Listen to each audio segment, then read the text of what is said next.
یہ دین کے دائی، یہ دین کے سپاہی، یہ امن کے ضامن، یہ امن کے راہی۔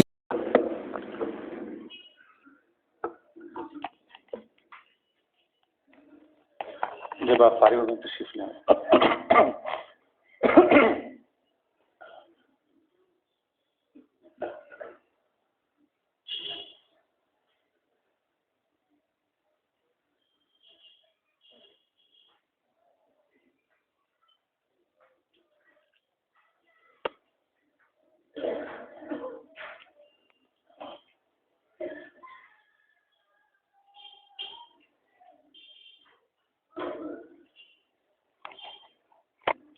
ابھی تشریف لیں اور شروع سے ہی جڑ کر بیٹھ جائیں تاکہ بعد میں آنے والوں کو آسانی رہے۔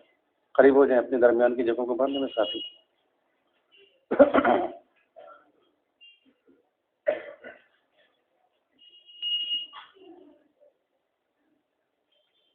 جو حضرات پیچھے چل پھر رہے ہیں وہ بھی تشریف لیں آئیں۔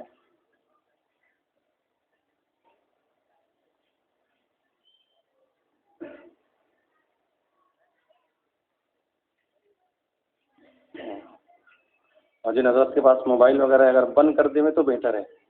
ایک کا فون آتا ہے، سب کی توجہ پھر ادھر ہو جاتی ہے، مطلب فون بند کر دیں اپنا، بہتر ہے۔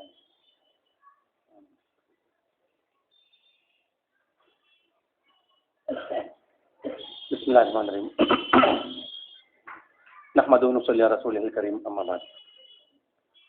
بزرگ اور دوستوں، اللہ جل شانہ نے ہماری اور آپ کی اور سارے انسانوں کی کامیابی کی، دنیا اور آخرت کی، اپنے مبارک دین کے ساتھ جوڑ کر رکھی ہے۔ یہ ایک دم پکی سچی بات ہے، اس کے اندر کوئی دو رائے نہیں ہے۔ آدم علیہ السلام سے لے کے آج تک جتنے بھی انسان آئے، آنے والوں میں ہزاروں لاکھوں کروڑوں انسان آج تک دنیا کے اندر آئے، اور آنے والے انسانوں میں تمام ٹائپ کے انسان آئے، ملک والے بھی آئے، مال والے بھی آئے، طاقت والے بھی آئے، قوت والے بھی آئے، جاہ و جلال والے بھی آئے، حسن و جمال والے بھی آئے، غریب اور قسم کو آدمی بھی آئے۔ لیکن میرے بھائی، ہم پوری دنیا کی تاریخ اٹھا کر دیکھ لیں اور ایک آدمی عرض کر رہا ہوں میں کہ ایک آدمی کی مثال نہیں دے سکتے ہم کہ دنیا کے اندر کوئی ایسا بھی شخص آیا جس کا نہ اللہ پر ایمان تھا، نہ وقت کے نبی پر ایمان تھا، اس نے اپنی من مانی زندگی گزاری، من مانی پہ دنیا سے چلا گیا اور وہ شخص اللہ کے یہاں کامیاب ہو گیا۔ ہم ایک آدمی کی مثال نہیں دے سکتے، اور ایسی ہزاروں نہیں بلکہ لاکھوں کروڑوں مثالیں دی جا سکتی ہے کہ دنیا کے اندر ایسے بھی لوگ آئے کہ جن کے پاس مال نہیں تھا، اسباب نہیں تھا، سامان نہیں تھا، چیزیں نہیں تھی، غریب تھے، قسم پرس تھے، تنگ دست تھے، فاقہ مست تھے، ان کی زندگی میں اللہ کا دین تھا، انہوں نے وقت کے نبی کی باتوں پر ایمان لگے زندگی کو گزاری اس کے مطابق، اور ایسے لوگ کامیاب ہوئے۔ ایسی ہزاروں نہیں بلکہ لاکھوں کروڑوں مثالیں دی جا سکتی۔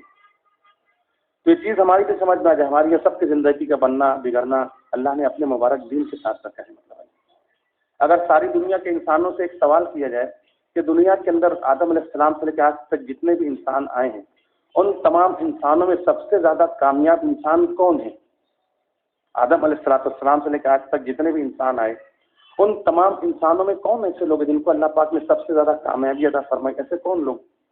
تو اگر ساری دنیا کے انسانوں سے یہ سوال کیا جائے گا تو اس کا جواب یہ ہوگا کہ آج تک جتنے بھی انسان آئے ہیں اور آج سے لے کے قیامت تک بھی جتنے انسان آئیں گے، ان تمام انسانوں میں سب سے زیادہ کامیاب ترین لوگ اگر کوئی ہیں تو وہ انبیاء کرام علیہ السلام کی ذات ہے۔ برابر ہے، اس کے اندر کسی کا اختلاف نہیں۔